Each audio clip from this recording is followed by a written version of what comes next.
Perfect. Okay. Brilliant. Okay, so what we'll do is we'll just hand over to Paul and we'll get started. Okay, great stuff. Well, first of all, welcome to everyone for coming along tonight. For those of you that know me, hi. For those of you that don't know me, my name is Paul Stark. I'm the Head of Business Operations at Scottish Cycling. You may know that last year, the previous Head of Development, Vicky Strange, left Scottish Cycling. At that point in time, the events team came over to my area, which is Business Operations, as part of the core functions for Scottish Cycling. So I'm delighted to have been asked to introduce the webinar for tonight. So we have the Return to Competition Guidance webinar, and Morven is going to be leading that. And we also have Fraser Johnston from the club development team, who'll be giving us a hand with some of the technical aspects, but I'll cover that in due course. So we're on from 7 o'clock tonight. We have a scheduled finish of 8:30. We may not require all the time up to 8:30, but should we do so, we've got an hour and a half in the diary. And we're delighted that you could make it tonight. In terms of housekeeping, we're going to ask for everyone's mics to be muted, and that just means we don't have all the background noises and interruptions. However, there is the chat function you may know on Teams as well. So if you look at the bottom of your screen, you can use the chat function and ask any questions throughout the presentation. Now, one of Fraser's roles tonight is going to be looking at the chat and then feeding questions to Morven as we go through. So please don't hold your questions. If you have a question, just put it into the chat and we'll be able to look at it. However, there will also be the opportunity to ask questions at the very end of the webinar as well. Now, if there's any questions that we don't manage to cover tonight, then we're going to take them. If we don't manage to cover them, if we've run out of time or we haven't noticed them within the chat function, we will include them in an FAQ list and we'll then send those round to all participants later on. So please add your questions when you can. We'll circulate that after the meeting. It's also important to note that we are recording this webinar. Again, it's very useful for people that can't attend at this time this evening, so we can send it out. So please note that if you are attending the webinar this evening, we are taking your consent to record by your participation. So in terms of tonight, we've got over 40 people that have signed up for this webinar, which is absolutely fantastic. And we do appreciate that we're doing this in difficult circumstances. The webinars have actually been quite popular. I think we're all finding new ways of working. My knowledge of Teams is improving every day. However, you'll probably still find me muting myself and still trying to talk. So if that happens, then you'll need to give me a little shout. And we also appreciate the help and support and the patience, most importantly, of you all during this time as well, because we are working with a reduced staffing capacity. Now, as I've said, the events team is now part of business operations. Morven is currently holding the fort. We have furloughed a number of staff within Scottish Cycling, so the majority of the events team at the moment have been furloughed. So Morven's been doing a great job pulling things together. Looks like we just have to employ Morven and no one else going forward. However, we are looking at where we're going to be. You'll all understand from the Scottish Government statement last week that we are moving forward quite quickly now in terms of reopening of gym facilities, looking at contact sports, looking at indoor contact sports as well. So we're delighted to see good progress being made, and especially for a return to events. We'll continue to review the Scottish Government guidance, and then we will adapt in terms of our staffing. So if we need to pull some people back from furlough, then we will absolutely do that. And tonight's going to be really useful for me as well, just to have some engagement with you all, but also get a feel for where everyone is in terms of that return to competitions piece. So in terms of tonight's session, we're going to be focusing on the guidance. As I've said, Morven is going to be leading the session and Fraser is going to be assisting us. I'll just cover off how we produce the guidance as well. In terms of the Scottish Government, when they produce their statement, it can seem quite strange, I suppose, for some people if you look across the sports in terms of how that guidance is produced and the rate of which it's produced. So I just want to talk a little bit before we go into the specific guidance itself about how we get to that point. Now, obviously, as part of British Cycling, we have to look at the insurance requirements for events. The insurance that we have is through British Cycling, so we work very closely with British Cycling to look at what is going to be acceptable to our insurers in terms of running events. But at the same time, the regulations up here, the guidance from the Scottish Government is different than Wales than in England. So we work quite closely with the Scottish Government through Sport Scotland in terms of producing guidance for cycling, but at the same time, making sure that that guidance is appropriate. Now, we try to do this as quickly as possible, but it does involve individuals. It does involve a lot of late nights, and there have been a lot of late nights lately, in terms of writing something, developing it, making sure it aligns to the guidance, and essentially having sign-off from the Scottish Government. So we do appreciate your patience and your support in enabling us the time to make sure that we try and get it right first time. Now, as you know, we also need to look at the statements that are coming up. There's a 3-week period, as you know, where we look at the regulations and the guidance from the Scottish Government, and we will then need to go back and update it. So we try to do that as expediently as we possibly can. I have to say, though, I've had a conversation with Welsh Cycling and British Cycling today. We are in a very positive place in Scotland at the moment, and long may it continue. Now, through the support of the community and also the support of people in Scotland, we've actually been able, and in fact, what I should say is we're actually in quite a privileged position. So sport, at the moment, we've got a special dispensation. We can actually suspend some of the physical distancing, and Marvin will touch on this in a little bit more detail, within a sports setting. Now, that's not something happens within industries or within culture at Scotland at the moment. So we do recognise that we're trying to push it forward, which is very, very positive for getting back to club activity and also getting back to competition. They're not as far forward in Wales and England, so we do recognise that, and we want to carry on in this positive fashion. However, as I've said, we do continually have a process whereby we've got to make sure that the guidance that we're producing is appropriate, and as the Scottish Government changes their position, we then need to adapt and reflect that guidance within the documents that we produce. So we do appreciate your continuing support. Now, I think I've covered most of the bases there, and hopefully that'll give everyone else time to attend the session as well. So you didn't come here tonight to listen to me, though. I'd like, with no further ado, to hand over to Marvin now, and Marvin's going to talk you through the specific guidance. So, Marvin, over to you. Thanks, Paul. Firstly, hi everyone. It is so lovely to actually get to see everyone again. Some of you who are very well-known faces to me, and we've actually got some newer people on here who have been in touch just recently with sort of getting some events back up and running. So it's been fantastic. It's been lovely working with you all throughout this time. I appreciate that I'm one of the further webinars down the line, so some of you might have already been to club versions of these. You might have been at British Cycling, Commissaire webinars, event webinars. So hopefully we're just going to give you a little bit of a Scottish perspective here tonight, hopefully inform you, but mostly just around that building confidence and providing some real world examples. So we're going to go through the way forward guidance. Tonight is very much across all the disciplines. We're not going to be looking at any one discipline specifically. I have got some examples from events that have already taken place, but please do use that chat box. Fraser, I think, is already answering away in there for us. He's got a very good grasp of what we're doing. I don't have the chat box open, so Fraser will be making the most of that and then can feedback with anything that's coming up as we go through. So first of all, I just want to talk us quickly through the way forward. So this is the return to competition guidance document, which we have been working to. As Paul said, it's signed off by Sport Scotland. It is Scotland specific, and we must follow that guidance. We've got various sections which some of you will have seen. They cover club, activity, they cover coaching, leadership, etc.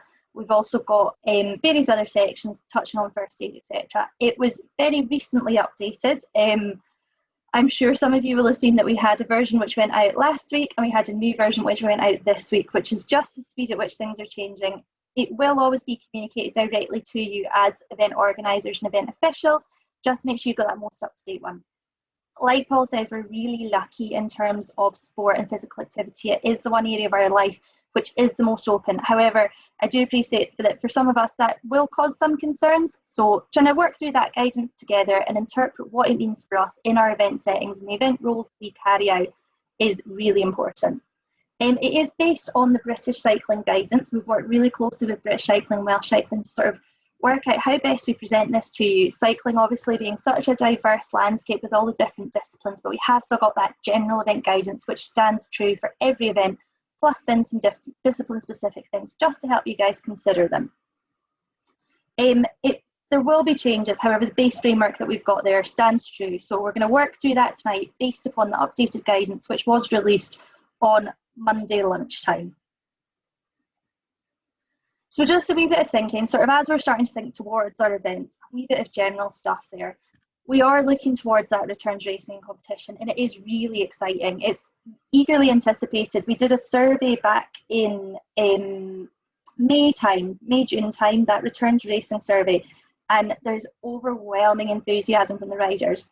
However, that does not mean there's not apprehension for others. It is a strange time, and there's a lot for people to think about, both in their personal lives, professional lives, and with that return to competition. And as we start to move back to some sort of sense of normality, what that word means, it did seem a long way off. So please, at the outset, we do want to reiterate, this is an opt-in scenario. If you do not feel comfortable organising your event, if it's not feasible for your personal situation, for the local community which you put it on, please do not feel pressurised to do so. The racers will still be there as we go forward into the future, and we want to support you to do what is right by you. So at the outset, that's just what we want to make clear.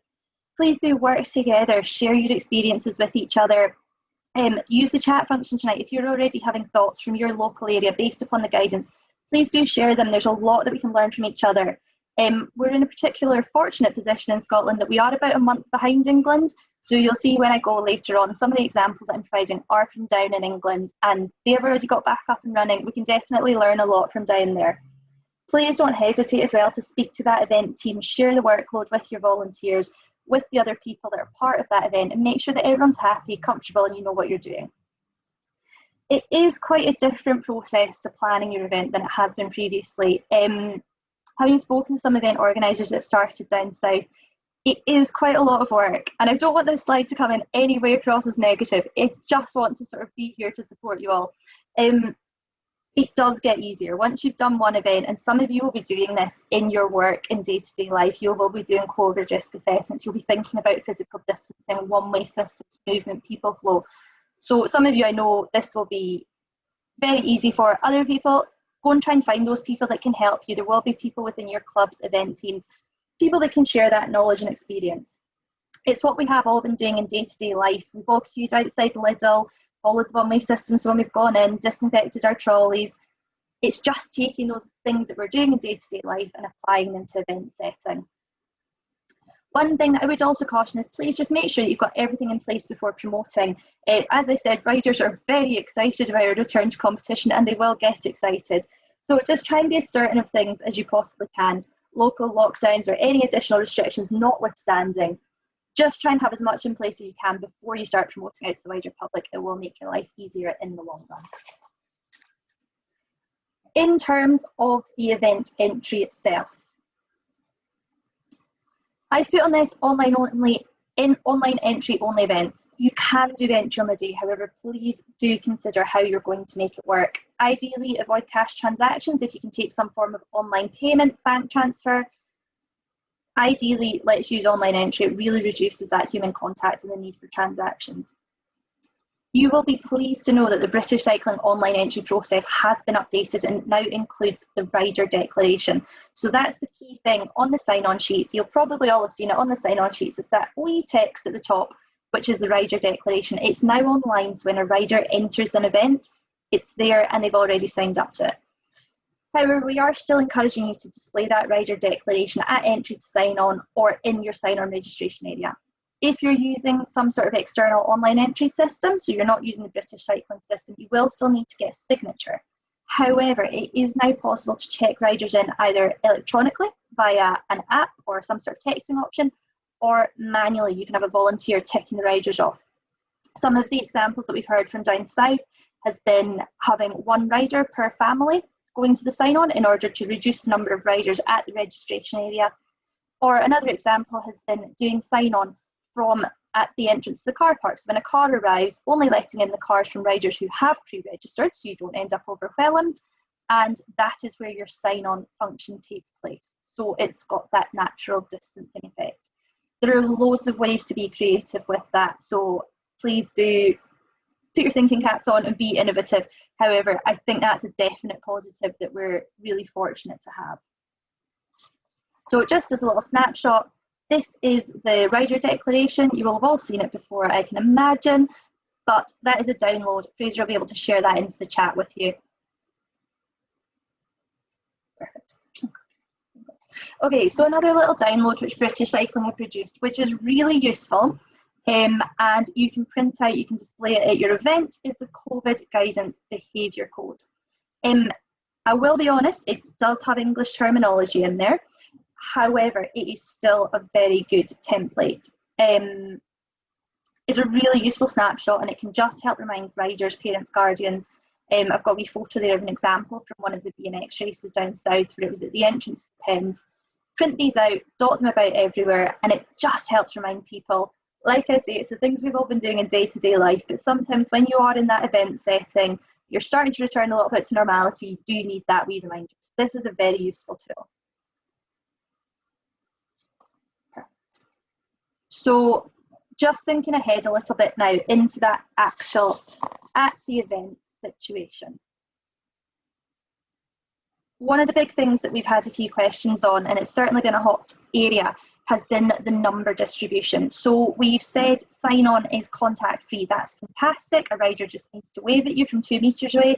They're signed on for the event.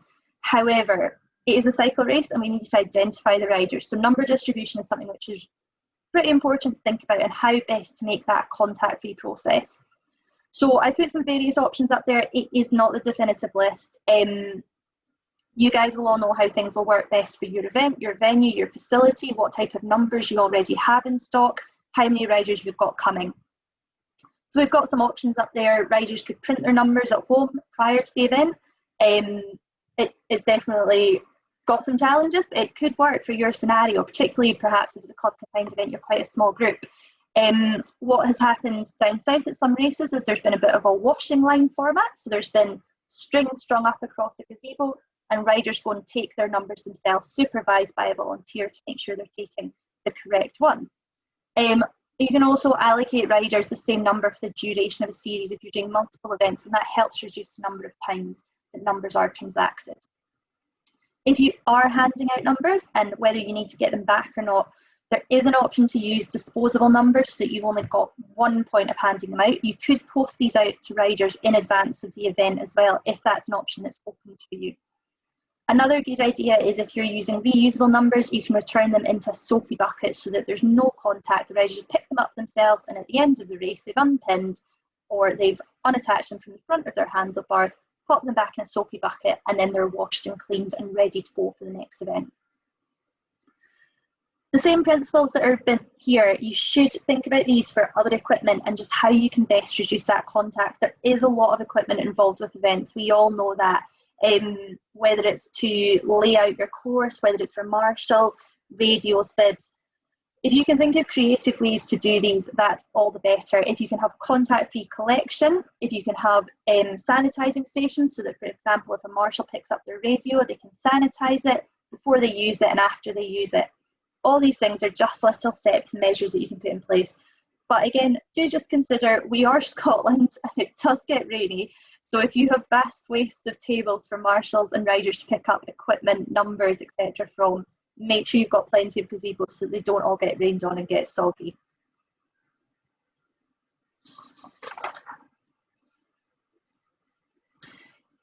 Just moving on to that movement through events. So this is another area that we've had quite a lot of questions on already. The aim is to plan all the movement throughout the venue. You do not want your riders becoming like little lost sheep and wandering around not knowing where they're going. At the outset, I'm going to say, though, please do keep it simple. You guys, as event organisers, event volunteers and officials, you've got enough to think about to try and make these events happen. So you don't need vast, elaborate systems that have got fancy signage and branded equipment. Use spray paint, biodegradable spray paint. If you've got arrows, barrier tape, for sure use these, but do keep it as simple as possible. Consider some one-way systems so you're reducing the rider overlap. I've got some good examples later on that I will share with you. If you want to mark out the rider pens to be used between races, again, I've got some examples on those later, but so it's very nice and clear that riders know exactly where they're going. Think about your people flow. It's something that we talk about prior to COVID, is thinking about the way that a rider will travel from their car to sign on to the race course, back to their car. It's something that we all know as part of events is pretty crucial. It's even more crucial now.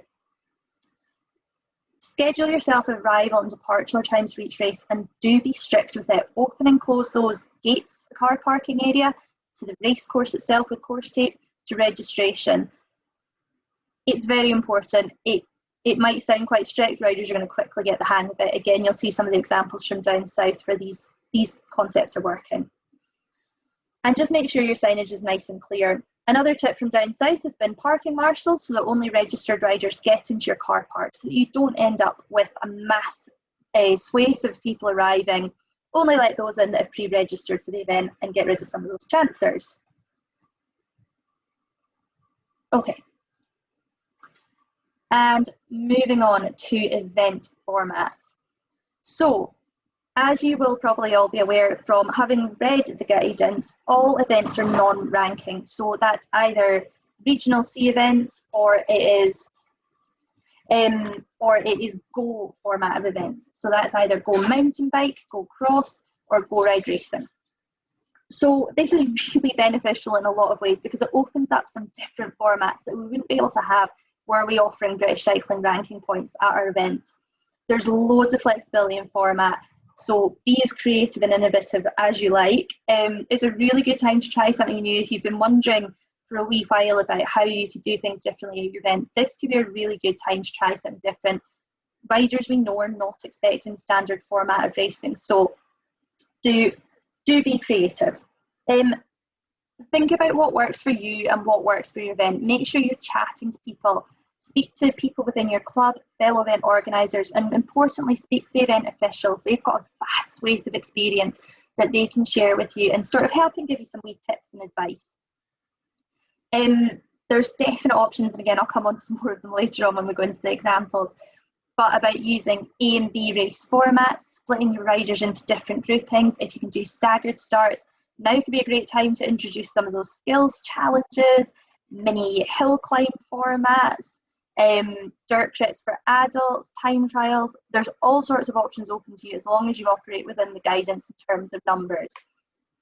So yeah, be as creative as possible as you like, but there's also no harm in running standard formats of events.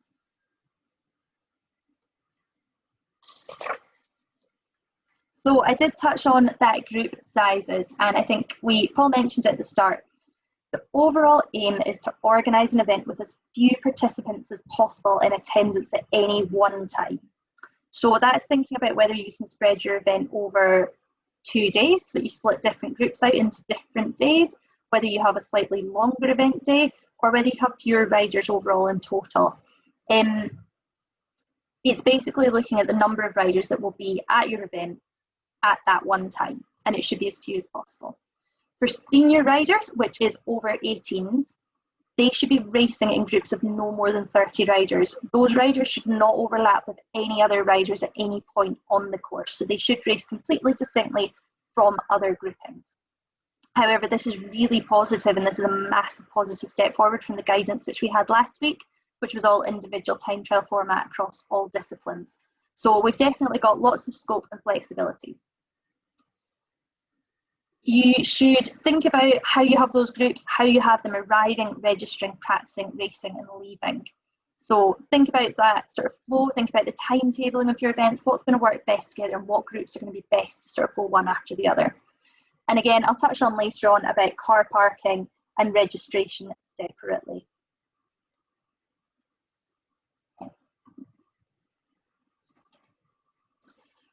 Just in terms of the physical distancing and the general guidance, so we can now have group and bunch racing for the juniors and youths and the seniors. So this is really positive. All ages can do group racing. For the riders who are under the age of 18, so that's the juniors and youths categories that use those, the disciplines that use those names, there is no maximum group size for those riders. However, it should be as few riders as possible to make a viable event. There is no number on that, which we're really lucky about. However, do speak to us if you have any questions you want to send to check anything. For those riders under the age of 18, junior category and younger, they do not need to physically distance during competition.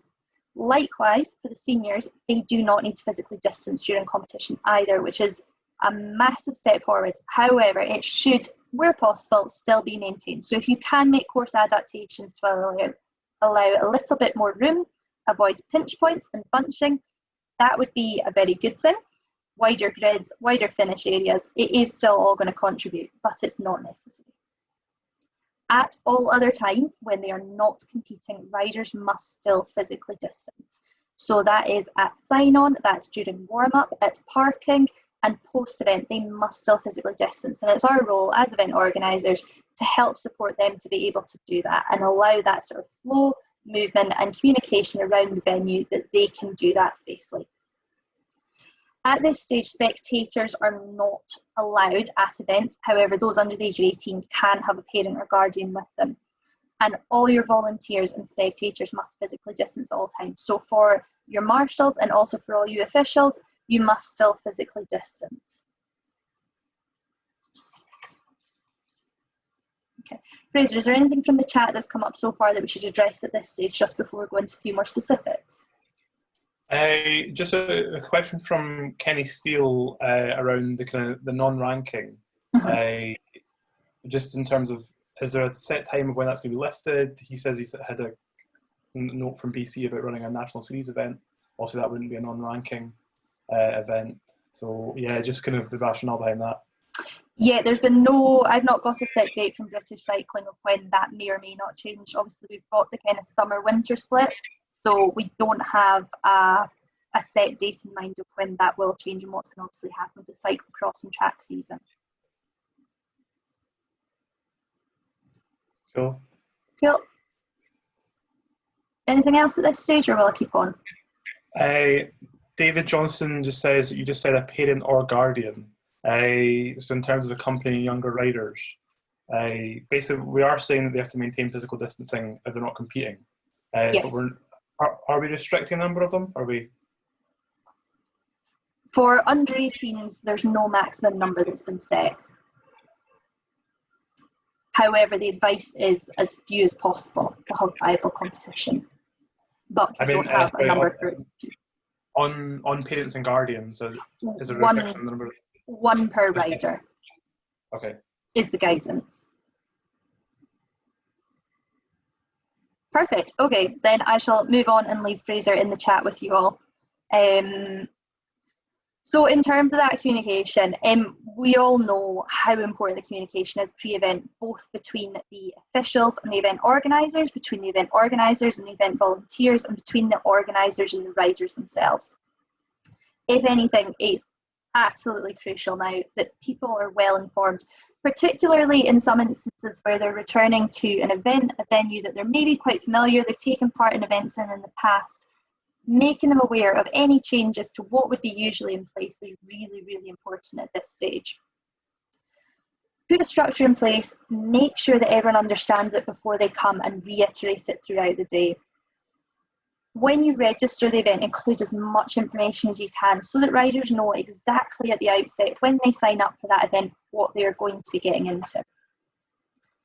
Work with your officials to create that pre-event information. You may have noticed in the guidance, one of the things that we have requested is that your start line briefings are as short as possible. So that's for the officials, so we're holding people on the grid for as little time as possible. So it's really thinking about how much information we can get in that pre-event information. Once the entries close and we make our rider packs, whether that's a race manual or whatever it looks like for your discipline, we want to let them know as much as possible. That will include all sorts of new additional information that they have to know, things that might have changed from usual, but also things that might still be the same. So that's around your logistics, your movement, what facilities you're going to have on site, arrival times, departure times, what your parking's like, but also include as much race information as you can. Like I say, officials and event organisers, please work together to develop this, and that will help us to reduce the briefing time. Keep your messaging as clear as possible and don't be afraid to repeat it over and over. There's absolutely no harm in telling something once, some people once, twice, multiple times, because that's the way that it's going to make it easier for you, particularly on the event day. If you have got a club or an event social media or website, make the most of that. Get the information on there as well as emailing it direct to riders. That way everyone's got as much chance as possible as knowing what's on. And also don't forget about your volunteers and officials. You will be working closely with your officials team. Make sure that you've got that clear line of communication with your chief commissaire, who's sharing the information with any additional commissaires. Have they got different parking arrangements? Are they going to need to know where exactly they're going to be located? What's their movement flow like throughout the day? And also for your volunteers, again, there might be things that you're asking them to do that are slightly different to usual. Make sure that they know what's expected of them. Make sure you reassure them, but also make sure you listen to any concerns that they may have.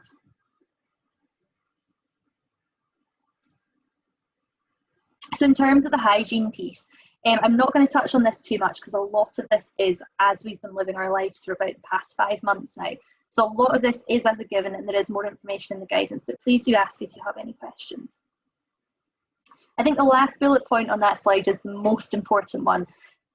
Participants, riders and their parents, guardians or volunteers should be prepared to be self-sufficient. So we should expect them to be able to take their own hand sanitizer, any wipes, cleaning stuff that they need, and to take all their rubbish home at the end of the day. But as the event organiser, if you can provide hand sanitizer at those key points, so think about the areas that there is going to be rider flow. Where are people likely to be touching other things? So that might be the venue entrance and exit, around any facilities, and at registration, depending on what format of event registration you're doing. It doesn't need to be anything fancy or glamorous. It can be a stake in the ground with a carton of hand sanitizer duct taped to it. We don't need glamorous, fancy, branded hand sanitizing stations. Please do just make something that you can use feasibly. And just in terms of refreshments, again, participants should be encouraged to be self-sufficient. So encourage everyone to have their own refreshments, food, labelled drinks bottles. I think that's been a key one across the clubs as well. If people are taking their own drinks bottles, if you're going to be putting your juice bottle down, it's going to look the same as everyone else's branded juice bottle. Try and get people to label, and we really don't want these getting mixed up. You can have refreshment providers at your event if that's okay with your landowners, local authorities, venue facilities. And again, please do very carefully consider your physical distancing and hygiene measures around there. That is likely to be a pinch point. So we're not ruling it out at this stage. However, it is up to your own discretion as event organisers. Again, discuss it with your officials and your volunteer team to make the decision that's right for your event.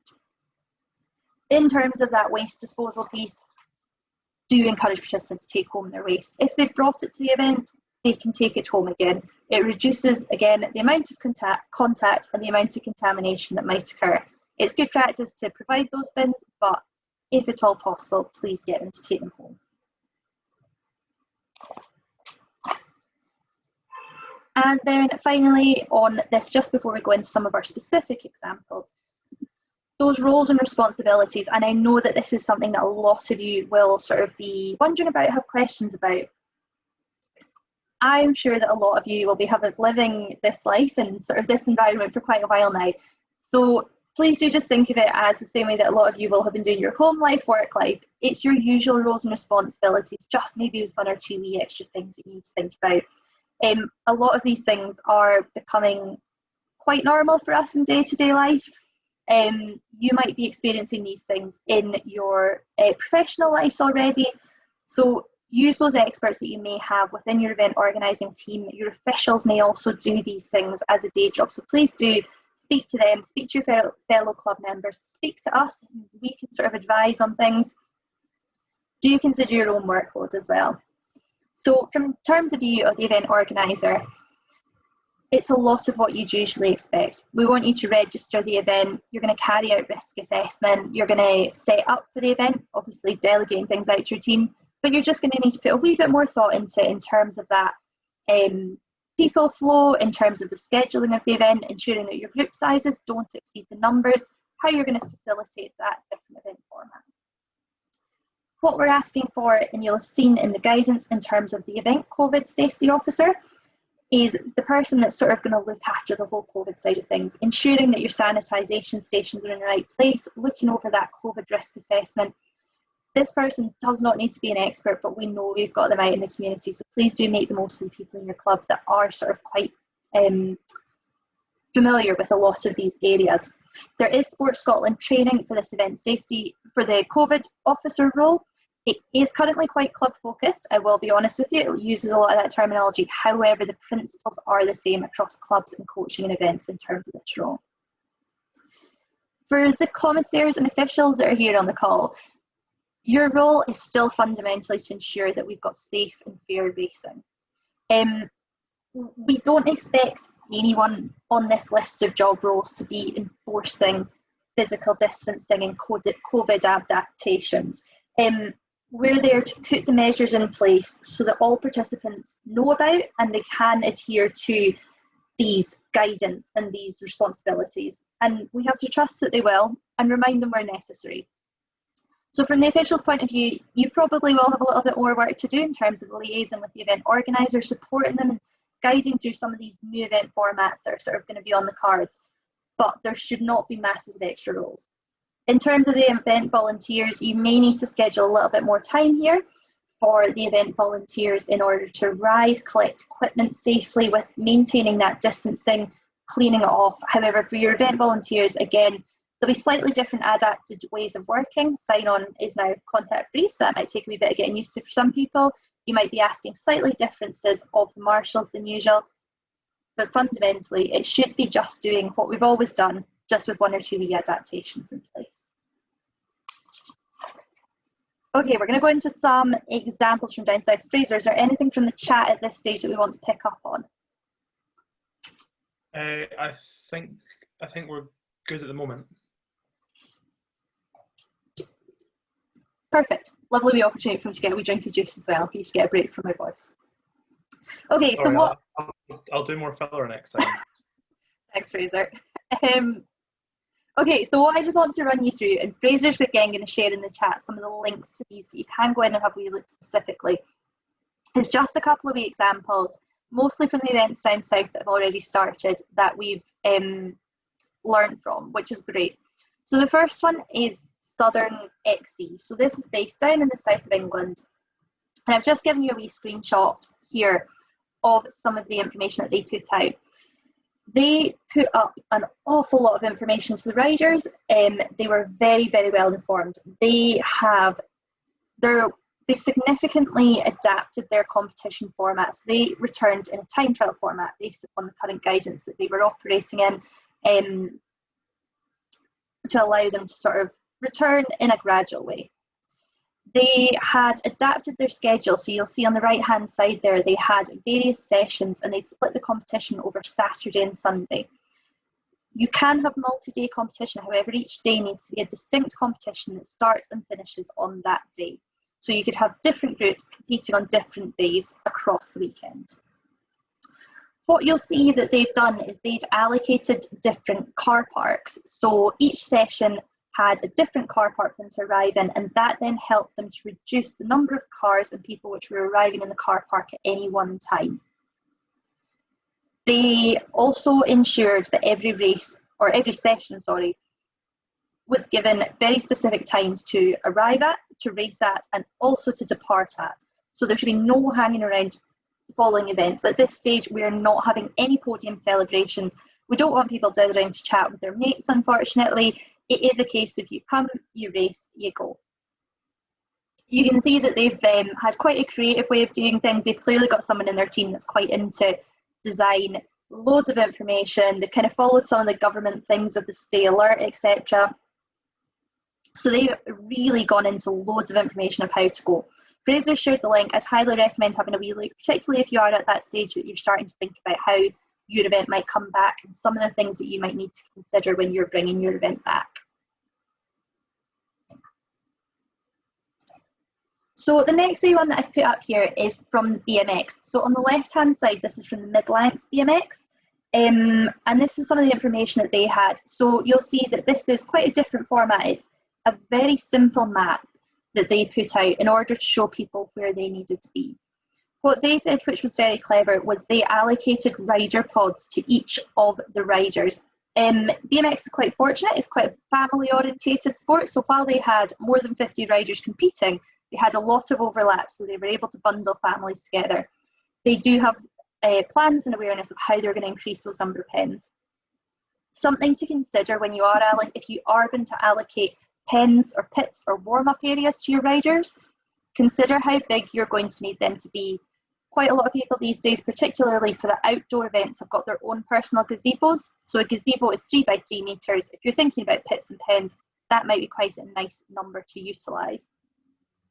They had guidance that riders had to stay in their pen, and they had loads of repeated information out and about around the track, in the pre-staging area, in sort of pulling riders up to the gate to keep reiterating that messaging. However, on the feedback from that event organiser, they were quite honest, and it's probably good advice for all of us. They did say that the hardest part to control is while the riders are not actually racing. They did say it was like herding spiders. So we can all do as much as we can, but yeah, just think about that flow and where you want to put pens. So that was a good example of pens. On the right hand side, we've got an example here from the BMX Olympic Arena in Verona. And I did want to share this on with you because I think it's quite a clever way of differentiating different areas. So they've used colour coding to show the different zones at their track. And they've used the colour coding to show what you need to do while in that area. Obviously, this is an international example, and they've got different measures of distancing which have been had to adhere to in all those areas, whereas we are looking at distancing in all areas apart from while competing. However, it's quite a good format that you may want to use for your own event in terms of clearly marking out those areas and what riders need to do and know in each of those distinct areas of your venue.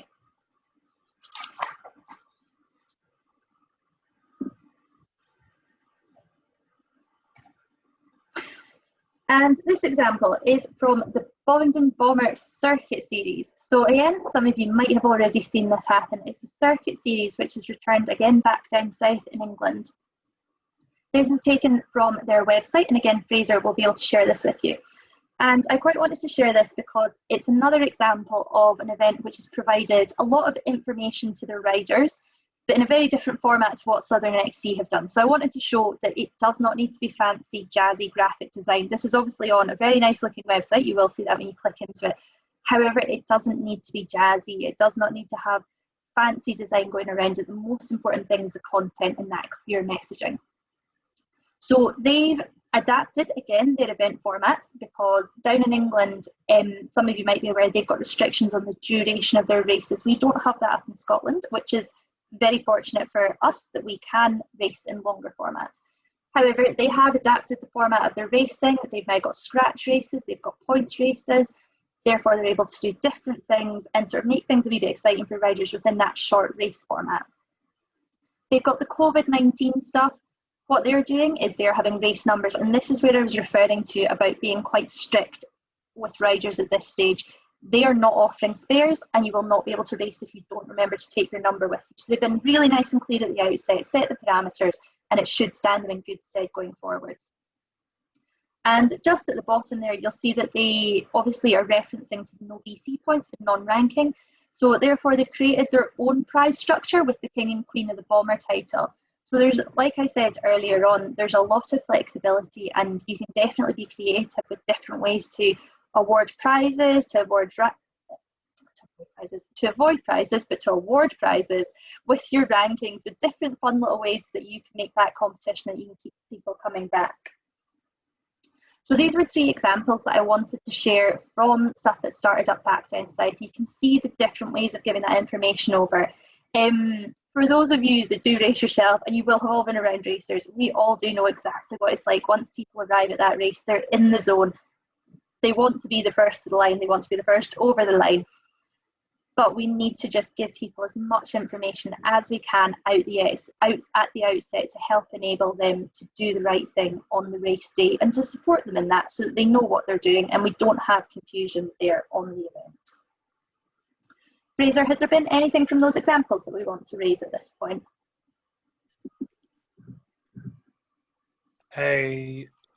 No, nothing so far. Andrew had a question about, it looked like maybe cleaning wasn't being as tight on the barriers at the start of the Southern XC.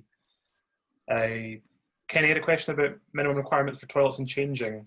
I guess the main issue at the moment is just that they're looking for people to arrive ready to race. And also the fact that a lot of these places might not be open yet. I know, for example, in Glasgow, a lot of the venues aren't reopening for some time. So you might not have access to changing facilities, etc. Yep, for sure. So the messaging is to arrive ready to race. And that's something that, again, we need to be absolutely clear with the riders with, but also with the rest of your volunteer team and the event officials, so that if there are going to be limited facilities at your event, because that might be the stage that we're looking at just now, please be as clear as possible with anyone that's coming to your event so that they know what they're arriving to, whether they know that they're going to have to go to the loo definitely before they leave their house, or if they're going to be able to go there. Carol's just posted a question in the chat. Probably easier just opening it up yourself to read it.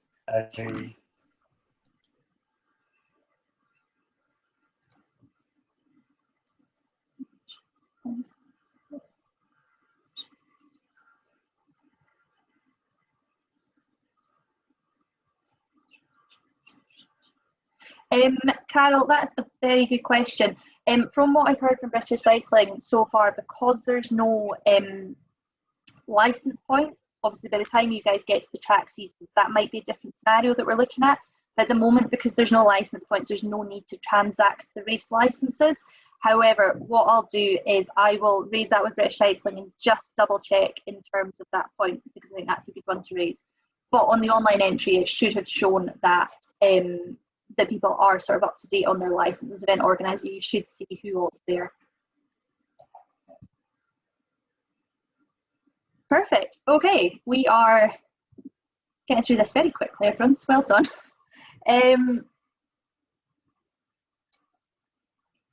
Perfect. So, in terms of the kind of practical side of your event planning, alongside the standard event risk assessments, British Cycling have also created the following. There's the COVID-19 event planning tool. So this is not a mandatory document. It is really helpful and useful. It will help you with some of your event decision making, the planning and the guidance. It's a wee bit of a checklist in some formats. It'll give you a wee bit of a score rating. And it will help your decision making. However, it's not mandatory. So if you've got another format, if you've got another thing that you're comfortable with using and used to using, then please do use that. It's whatever's going to make this event organisation and planning the easiest for you. There is also a COVID risk assessment, and this is a mandatory item. So it must be uploaded to the British Cycling event dashboard 7 days prior to the event. It should be relatively simple. For those of you that have done the risk assessments for the event organisation before, it's not wildly different to that. It is in the standard format, and it does have templates in there to help you sort of go through that process.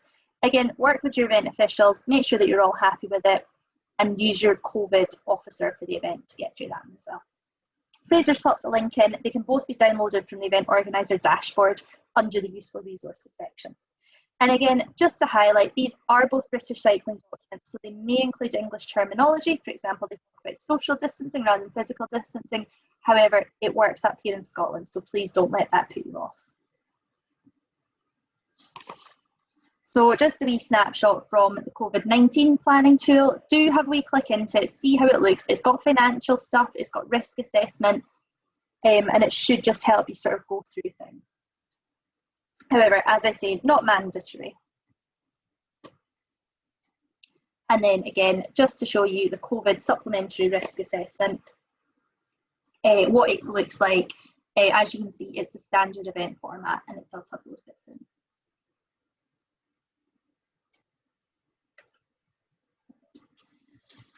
Okay, so we have gone through all of that stuff. You know more about your event format, you've got your venue sorted out, you've got your volunteers, and so the next step is to get your event registered. This is one of the areas that you'll be pleased to know there are not vast and wild changes to any of our previous processes. At this stage, if for the organisers of adult events, if you can drop us a note on events at Scottish Cycling with your plans, we'll then be able to just discuss those with you, kind of sense check what you're thinking. Youth events, any other events, please do make the most of chatting to us. I will not claim to know all the answers or have everything instantly at my disposal. However, we will happily look into things where we need to. We'll seek advice, but please do discuss them with us and we can sort of share some of that knowledge and expertise. Submit your event through the dashboard. Do think about the time it's going to take to get your event registered and get your event approved. As Paul said at the start, there is only one member in the Scottish Cycling events team, and British Cycling are also operating on rotation.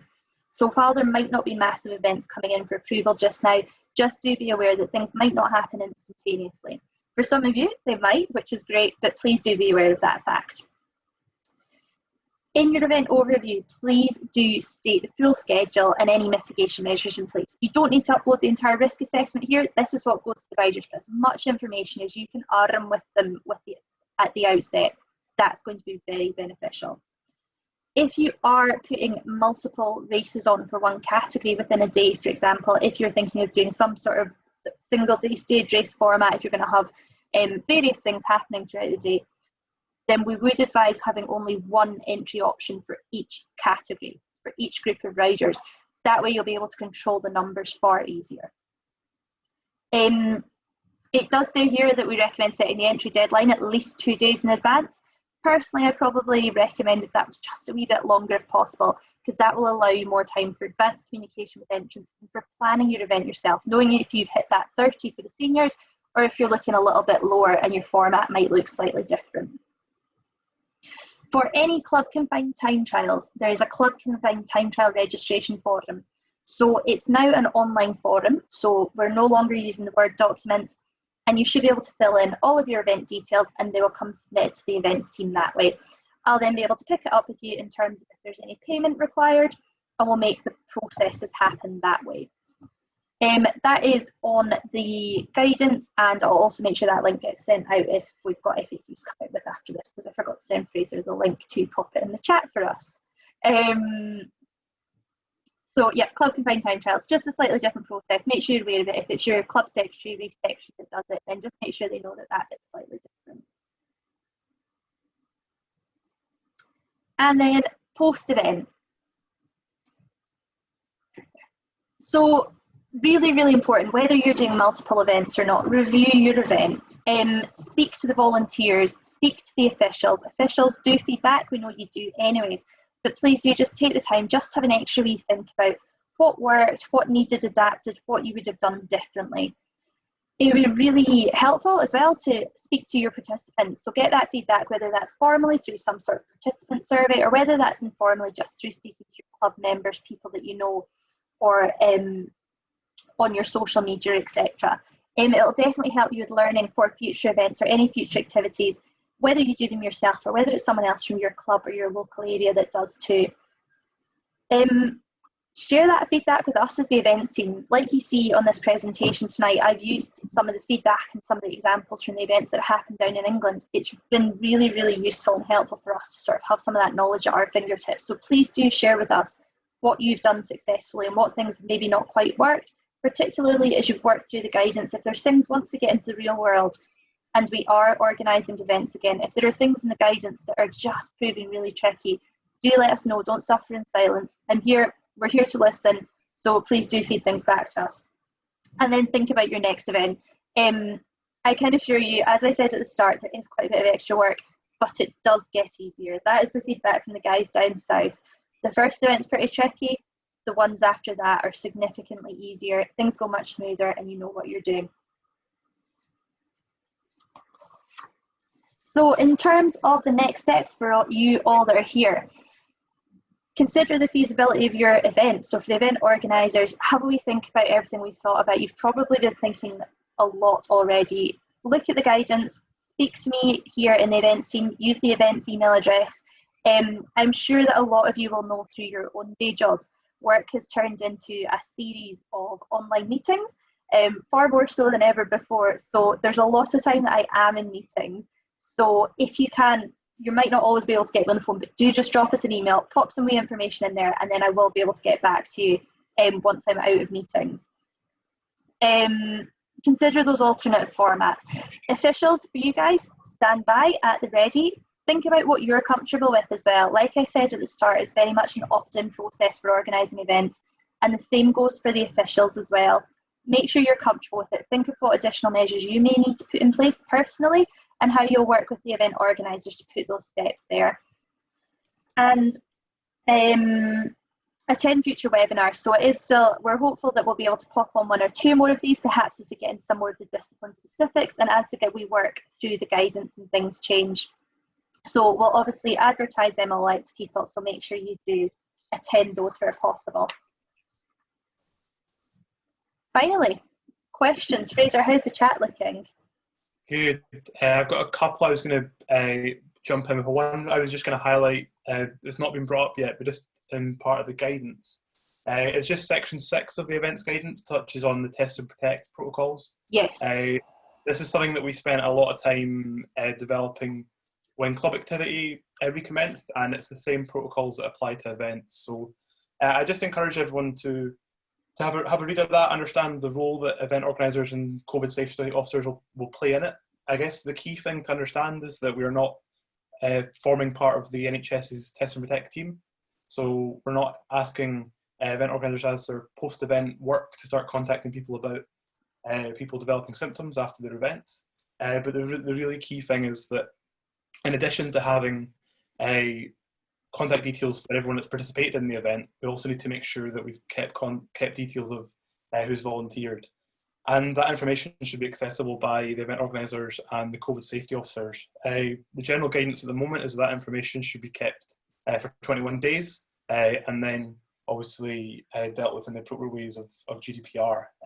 The full guidance on Test and Protect is on section 6 of the event guidance. We've also got a video as well which talks it through, but generally the guidance or the protocols is the same for clubs that it is for events. And I think people will probably just get more and more used to that. So yeah, it's there on the guidance. A couple of questions coming through, Morven, about whether there's scope to restrict riders entering geographically. So a small number of events taking place. Is it possible to restrict events geographically so that we're not having riders travelling from all over the UK? Yeah, so it's not structurally possible on the British Cycling Event Management System. You cannot set it up so only riders from a certain area can enter. However, you can set up your event parameters based upon sort of things that work for you. So we've seen down south examples of priority entry given to people from that region, from that area, from the local clubs. So there's various ways that you can do it. The British Cycling System is not able to do that because the way to do it would be to restrict riders based upon the region that they live in. But as we all know, some people may live on the outskirts of one region and be quite close to another region. So that's why it's not set up like that. However, you can set your event up so that it's the event organiser to select or reject the entries, and that way you've got a little bit more control of who's actually coming to enter in your event. Thanks for that. A question from Kenny just around indications from Glasgow Life about provisional dates for entry to the track. I don't know if you have any insight from one of your housemates at all on that. I think, Fraser, I could maybe come in on that one.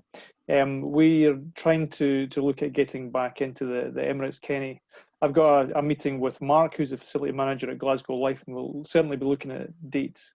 As you might know, the Glasgow Life originally scheduled the 14th of September to try and get people back into the building. They've shifted that back to the 12th of October. So that's the dates that we're working with at the moment.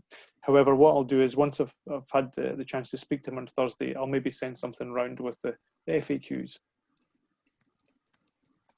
Thanks, Paul. Morven, sorry, Paul, can I just come in there, please?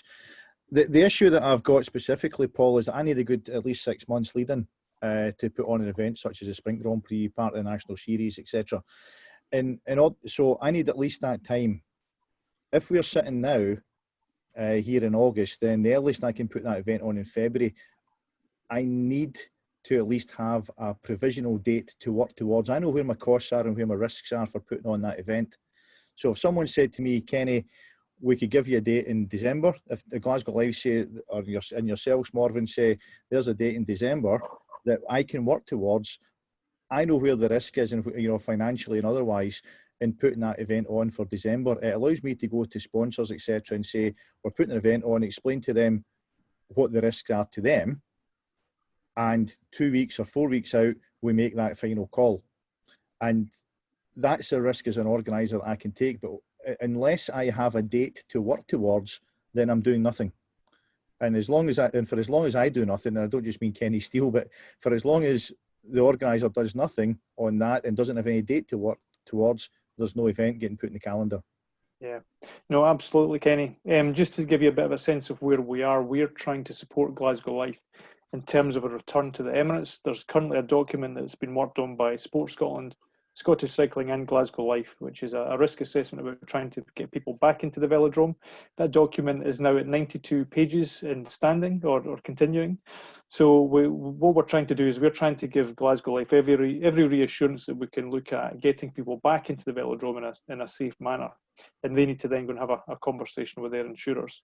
So as I say, we're going to try and pick up again with Glasgow Life this week. And as soon as I've got something for you, we'll circulate that. But I can understand the need to get a date in the diary as soon as possible. So we'll look to do that as soon as we can. Perfect. Fraser, how else are we looking? Just Kenny's asking us actually as well about parents and guardians should also be registered as having been in attendance. I guess probably how I've taken that from a club setting in terms of the protocols. Obviously, in terms of under 18s, the high chance is that the point of contact for them, the emergency contact name then against them is probably going to be the parent and guardian. So the test and protect protocols is functioning off there being at least one contact from the household. So you're not necessarily looking for the contact details of each individual member, as long as there's one contact that you can then get in touch with. Perfect. I think that makes sense. That's how I would have understood it also. And I think that's the gist of it in terms of questions. Okay, perfect. Sorry, I keep on that. Okay, so I think that's us. If anyone has got any more questions, do just pop them in that little chat box. But as it's looking, that looks like we might be complete. So on that basis, chat's flashing up. Is that someone else? Sorry, I keep clicking on to the last slide. Yeah, so thank you all massively. We've finished a good chunk earlier tonight because you've been such a wonderful audience, and hopefully I've not spoke at 1,000 miles an hour. It is a lot to take in, and I do appreciate that some of this might be starting to become very much a part of our day-to-day lives that we're sort of all operating in anyway, but some of it will be quite new, some of it might be quite daunting. So please don't hesitate to speak to me, speak to anyone else at Scottish Cycling, speak to your volunteers within your clubs, your event organising team, the officials. Make the decision that's right for you within the terms of your event and your local community. But it is really exciting. It's massive positive steps forward. We are looking like we will see a return to competition this year, which is at the start of the year, it seemed so far away, like it might never happen. So good luck with all your event planning and organisation. Please don't hesitate to get in touch with us and discuss stuff with us as we go through. Fraser, is there anything left in the question box before we sign off?